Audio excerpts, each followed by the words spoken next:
Welcome to my channel Elung Awi. Tadadadadang.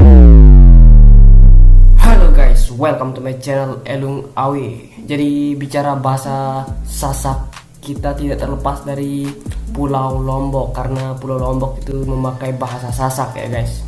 Bahasa Sasak memiliki gradasi yaitu bahasa Jawa dan bahasa Bali. Sedangkan jadi rasnya ini memakai bahasa Sumbawa, ya bisa dibilang serumpun lah dengan bahasa yang ada di Sumbawa. Nah, tahukah kalian dialek yang ada di Lombok ini banyak sekali guys.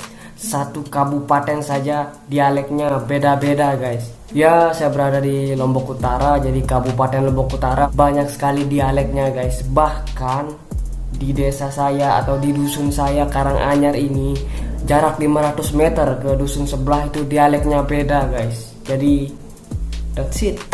Dialek yang ada di Lombok ini dibagi menjadi 5 ya guys. Yang pertama kuto kute, kedua ngeto ngete, ketiga ngeno ngene, yang keempat meno mene, dan yang kelima meriak meriku. Banyak sekali bahasa dari Lombok Utara, namun sebagian dari Lombok Utara ini memakai bahasa yang ada di Lombok Barat ya guys, sebagian. Tapi kebanyakan lah yang memakai bahasa kutu kute, atau maksud saya dialeknya kutu kute itu ya.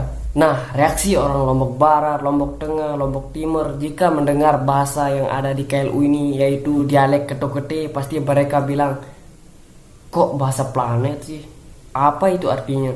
Ngerti saya. Wajib guys, itu mereka bilang.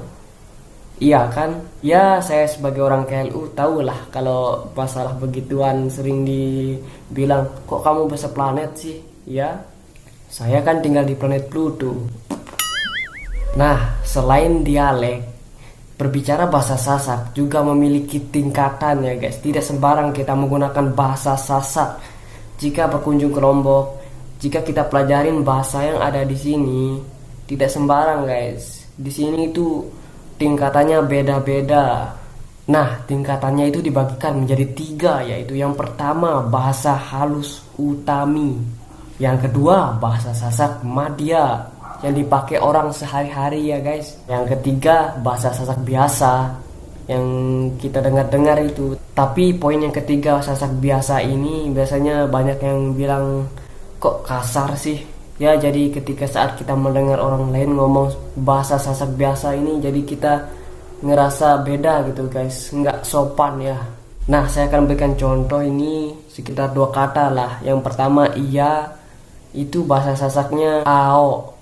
Jadi ao ini bahasa Sasak biasa guys. Jadi menurut orang Sasak itu ya kasar lah, bagi orang mau pendatang gitu ke Lombok itu memakai ao itu kasar itu guys. Nah, jika iya bahasa halusnya itu adalah nggih.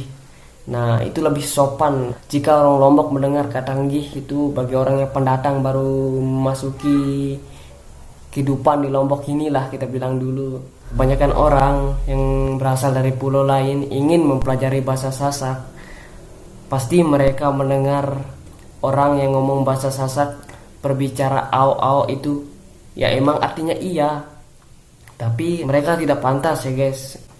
Maksud saya itu ya, kalau orang Lombok mendengar orang pendatang itu bilang ao itu ya sedikit aneh ya. Mereka harus mengatakan yang lebih sopan lagi ya. Ya, kata halusnya itu nggih itu kan. Ya, orang Lombok senang kok dengarnya kayak gitu tuh. Tapi jika mereka mengatakan ao itu sama halnya kita kasar ya guys. Bahasa kasarnya itu, pergaulan di Lombok itu keras ya guys. Ya, bolehlah mereka bilang ao asalkan udah lama ya guys bergaul dengan orang di sekitar sini, karena orang sekitar di sini itu cepat tersinggung ya guys ya. That's it. Nah, kata yang kedua itu kamu. Jadi kamu ini emang bahasa Sasaknya juga kamu ya guys, tapi jika dihalusin lagi bahasa Sasak halusnya itu side.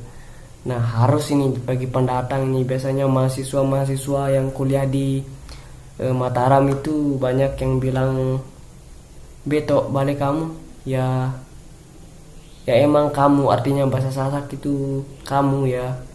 Tapi lebih halusnya itu, lebih baiknya itu kalian memakai side ya guys, biar senang gitu orang Lombok itu bergaul. Karena kalau kita memakai kamu itu sifatnya itu kasar ya, kasar gitu ya bagi orang yang pendatang. Tapi kalau kita udah lama di sini dan bergaul teman sebaya ya nggak apa-apa lah. Ya gitulah di Lombok ini guys tentang bahasa dan dialeknya. Jadi terima kasih.